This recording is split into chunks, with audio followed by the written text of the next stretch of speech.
അസ്സലാമു അലൈക്കും വറഹ്മത്തുള്ളാഹി വബറകാതുഹു. മുബാദറയിലുള്ള പ്രിയപ്പെട്ടവരെ, വിശുദ്ധമായ റമദാനിലെ 5-ാമത്തെ ക്ലാസ്സാണിത്. സ്വതക്കയാണ് ആശ്വാസം എന്ന വിഷയം.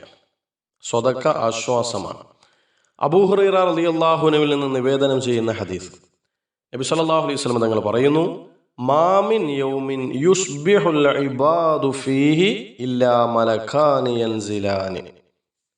ഒരടിമ നേരം പുലരുമ്പോഴൊക്കെ, അഥവാ എല്ലാ ദിവസവും പ്രഭാത നേരത്ത് ഏതൊരു അടിമയുടെയും അരികിൽ 2 മലക്കുകൾ ഇറങ്ങി വരും. എന്നിട്ട് ഫയഖൂലു അഹദുഹുമ, രണ്ടിലൊരാൾ പറയും, അല്ലാഹുമ്മ അഅ്തി മുൻഫിഖൻ ഖലഫാ, അല്ലാഹുവേ ധനം ചെലവഴിക്കുന്നവന് നീ പിന്തുടർച്ച നൽകണമേ. അഥവാ ആരാണോ സ്വതക്ക നൽകുന്നതെങ്കിൽ അയാൾക്ക് നീ ഇനിയും സമ്പത്ത് അധികരിപ്പിച്ചു കൊടുക്കണേ അല്ലാഹ് എന്ന് ആ ഒരു മലക്ക് ദുആ ചെയ്യും. എന്നാ വയഖൂലുൽ ആഖിറു, മറ്റേ മലക്ക് പറയുന്നത് എന്താണെന്നറിയോ? അല്ലാഹുമ്മ അഅ്തി മുംസികൻ തലഫാ, അല്ലാഹുവേ ധനം ചെലവഴിക്കാതെ സൂക്ഷിക്കുന്ന, പിശുക്ക് കാണിക്കുന്ന, സ്വതക്ക കൊടുക്കാത്ത മനുഷ്യന്മാരുണ്ടല്ലോ, അവർക്ക് നീ നാശം നൽകണമേ അല്ലാ എന്ന് ആ മറ്റൊരു മലക്കും ദുആ ചെയ്യുമത്രേ. ഇങ്ങനെ ഓരോ പ്രഭാതത്തിലും പറഞ്ഞിട്ടല്ലാതെ, മലക്കുകൾ ഇറങ്ങി വന്നിട്ടല്ലാതെ ഒരു ദിവസവും ഒരു വ്യക്തിയും കടന്നു പോകുന്നില്ല. അപ്പോൾ സ്വതക്ക നൽകിക്കഴിഞ്ഞാൽ അതിൻ്റെ ഗുണം ഈ ദുനിയാവിൽ തന്നെ നമുക്ക് അനുഭവിക്കാൻ വേണ്ടി കഴിയും. എല്ലാവിധ വർധനവും എല്ലാവിധ അഭിവൃദ്ധിയും സ്വതക്കയിലൂടെ നേടിയെടുക്കാൻ സാധ്യമാണ്. സ്വതക്ക ചെയ്തു എന്ന് കരുതിയിട്ട് സാമ്പത്തികമായ കുറവൊന്നും വരില്ല. നബി സല്ലല്ലാഹു അലൈഹി വസല്ലം തങ്ങൾ പറഞ്ഞിട്ടുണ്ട്, മാ നഖസ മാലു അബ്ദിൻ മിൻ സ്വദഖത്തിൻ, സ്വതക്ക കാരണത്താൽ അഥവാ ദാനം ധനത്തെ കുറയ്ക്കുകയില്ല. സ്വതക്ക ചെയ്തു എന്ന് കരുതിയിട്ട് സാമ്പത്തികമായി കുറവൊന്നും വരികയില്ല എന്ന് അത് നബി സല്ലല്ലാഹു അലൈഹി വസല്ലം തങ്ങളുടെ ഉറപ്പാണ്. ആയിഷ ബീബി റളിയല്ലാഹു അൻഹ ഒരു ആടിനെ അറുത്തിട്ട് ആ ആടിൻ്റെ മാംസം ഇങ്ങനെ ദാനം ചെയ്യുകയാണ്. അങ്ങനെ നബി സല്ലല്ലാഹു അലൈഹി വസല്ലം തങ്ങൾ ആയിഷ ബീവിയോട് ചോദിച്ചു, ദാനം ചെയ്തിട്ട് ഇനി വല്ലതും ബാക്കിയുണ്ടോ എന്ന്. അന്നേരം ആയിഷ ബീവി റളിയല്ലാഹു അൻഹ പറഞ്ഞ മറുപടി എന്താ അറിയോ? മാ ബഖിയ മിൻഹാ ഇല്ലാ കതിഫുഹാ, അതിൻ്റെ ചുമലല്ലാതെ വേറൊന്നും ബാക്കിയില്ല എന്ന്. അഥവാ അതിൻ്റെ വലിയൊരു കുറക്, വലിയൊരു ഇറച്ചിയുടെ ഒരു ഭാഗം ബാക്കിയുണ്ട്, ബാക്കിയെല്ലാം ദാനം ചെയ്തിട്ടുണ്ട് എന്ന്. അതിന് നബി സല്ലല്ലാഹു അലൈഹി വസല്ലം തങ്ങൾ പറഞ്ഞ മറുപടി എന്താണെന്നറിയോ? ബഖിയ കുല്ലുഹാ ഗൈറ കതിഫിഹാ, ആ ദാനം ചെയ്യാതെ ബാക്കി നിൽക്കുന്ന മാംസമുണ്ടല്ലോ, അതൊഴികെ ബാക്കിയെല്ലാം ബാക്കിയായി എന്ന് വെച്ചാൽ ദാനം ചെയ്തതൊക്കെ ബാക്കിയായി. ദാനം ചെയ്തതൊക്കെ എവിടേക്ക് ബാക്കിയായി? പരലോകത്ത് ബാക്കിയായി. ദാനം ചെയ്യാത്തതോ അതെവിടുന്ന് നശിക്കലോടുകൂടി അതും അങ്ങനെ നശിച്ചു പോകും. എന്ന് വെച്ചാൽ പെട്ടെന്ന് ദാനം ചെയ്യുക. എന്തെങ്കിലും മറ്റൊരാൾക്കൊരു സ്വതക്ക നൽകാൻ വേണ്ടി കഴിഞ്ഞാൽ ആ സ്വതക്ക ചെയ്തത് നഷ്ടാവൂല, അത് ബാക്കിയായി അവശേഷിക്കും നാളെ പരലോകത്തേക്ക്. അതിൻ്റെ പ്രതിഫലം ദുനിയാവിലും ആഖിറത്തിലും നമുക്ക് ആസ്വദിക്കാൻ വേണ്ടി സാധ്യമാകും. നബി സല്ലല്ലാഹു അലൈഹി വസല്ലം തങ്ങൾ സ്വഹാബത്തിനോട് ചോദിക്കുന്നുണ്ട്, നിങ്ങളിൽ ആരാണ് സ്വന്തം സമ്പാദ്യത്തെക്കാൾ അനന്തരാവകാശിയുടെ സമ്പത്തിനെ പ്രിയങ്കരമായി കരുതുന്നത് എന്ന്. അപ്പോൾ സ്വഹാബികൾ മറുപടി പറഞ്ഞു, സ്വന്തം സ്വത്തന്നല്ലേ നമ്മൾ കൂടുതൽ ഇഷ്ടപ്പെടുന്നത്, അതല്ലാതെ അനന്തരാവകാശിയുടെ സ്വത്തിനല്ലല്ലോ, സ്വന്തം സമ്പത്തിനെ തന്നെയാണ് നമ്മളെല്ലാവരും കൂടുതൽ ഇഷ്ടപ്പെടുന്നത്. അപ്പോൾ നബി സല്ലല്ലാഹു അലൈഹി വസല്ലം തങ്ങൾ പറഞ്ഞു, ഫഇന്ന മാലഹു മാ ഖദ്ദമ വമാല വാരിസിഹി മാ അഖറ, താൻ ചെലവഴിച്ച സമ്പത്തെല്ലാം തൻ്റേതും സൂക്ഷിച്ചു വച്ചതെല്ലാം അനന്തരാവകാശിയുടേതുമാണ്. എത്ര കൃത്യമായ വാക്കാണ്! മറ്റുള്ളവർക്ക് ദാനം ചെയ്ത, സ്വതക്ക ചെയ്ത സമ്പത്തെല്ലാം അത് തൻ്റേതാണ്. അഥവാ നാളെ പരലോകത്തും അതിൻ്റെ ഗുണം നമ്മൾ അനുഭവിക്കും.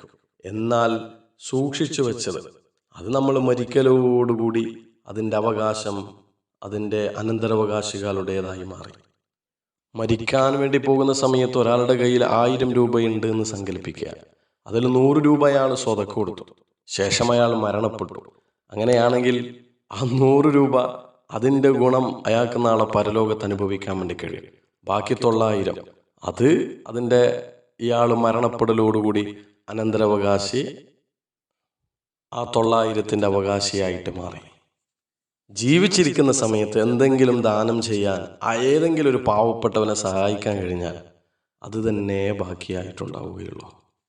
ഇത്തഖുന്നാറ വലൗ ബിശിഖ്ഖി തംറത്തിൻ. നബി സല്ലല്ലാഹു അലൈഹി വസല്ലം തങ്ങൾ പറഞ്ഞതാണല്ലോ, കാരക്കയുടെ ഒരു കീറുകൊണ്ടെങ്കിലും നിങ്ങൾ നരകത്തെ സൂക്ഷിക്കണം എന്ന്. ഇവിടെ 2-3 കാര്യങ്ങളാണ്. ഒന്ന്, നരകത്തിൽ നിന്ന് രക്ഷപ്പെടാൻ പോലും സ്വതക്ക കാരണമാണ്. രണ്ടാമത്തേത്, ആ സ്വതക്ക എത്ര ചെറുതാണെങ്കിലും അതിനെ നിസ്സാരമാക്കാൻ പാടില്ല. ഒരു കാരക്കയുടെ കീറ്, ഒരു കാരക്കയുടെ കഷ്ണമാണ് സ്വതക്ക കൊടുക്കാൻ വേണ്ടി സാധിച്ചതെങ്കിൽ അതെങ്കിലും സ്വതക്ക ചെയ്യണമെന്നാണ്. ഇനി സ്വതക്ക നൽകുമ്പോൾ ഏറ്റവും നല്ലത് നൽകുക, നമുക്ക് ഏറ്റവും പ്രിയങ്കരമായത് നൽകുക. നമുക്കൊരാവശ്യവുമില്ലാത്ത ഒരു പ്രിയങ്കരവുമായിട്ട് തോന്നാത്തത് നൽകുന്നൊരവസ്ഥ ഉണ്ടാവരുത്. ഏത് കാര്യം സ്വതക്ക നൽകിയാലും കൂലിയുണ്ട്, പക്ഷെ ഏറ്റവും നല്ലത് നൽകിയാൽ ആ കൂലിയുടെ മാറ്റുകൂടും. ഖുർആനിൽ അല്ലാഹു തആല പറഞ്ഞു, സൂറത്ത് ആൽ ഇംറാനിൽ, ലൻ തനാലുൽ ബിർറ ഹത്താ തുൻഫിഖൂ മിമ്മാ തുഹിബ്ബൂൻ. ലൻ തനാലുൽ ബിർറ, നിങ്ങൾ ഗുണത്തെ എത്തിക്കുകയില്ല, പുണ്യത്തെ എത്തിക്കുകയില്ല. ഹത്താ തുൻഫിഖൂ മിമ്മാ തുഹിബ്ബൂൻ, നിങ്ങൾ ഇഷ്ടപ്പെടുന്നതിൽ നിന്ന്, നിങ്ങൾക്ക് പ്രിയങ്കരമായതിൽ നിന്ന് നിങ്ങൾ ചെലവഴിക്കുന്നത് വരെ. ഈ ഒരു ആയത്ത് കേട്ടത് മുതൽ എത്രയോ മഹാന്മാർ അവര് ദാനം ചെയ്യുമ്പോൾ ഏറ്റവും നല്ലതിനെ ദാനം ചെയ്യാൻ വേണ്ടി ശ്രമിച്ചിരുന്നു. ഒരു മഹാൻ തൻ്റെ കുതിരപ്പുറത്ത് സഞ്ചരിച്ചു കൊണ്ടിരിക്കുന്ന സമയത്ത് ഒരാൾ വന്നിട്ട് പറഞ്ഞു, ഇതാ നിങ്ങളെ നല്ല കുതിരയാണല്ലോ എന്ന്.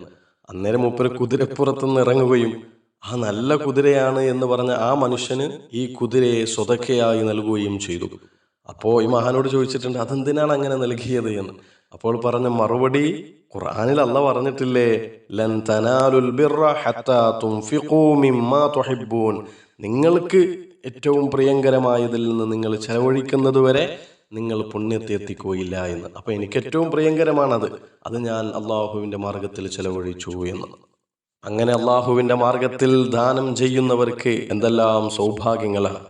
സൂറത്തുൽ ബഖറയിലുണ്ട്, الذين ينفقون أموالهم بالليل والنهار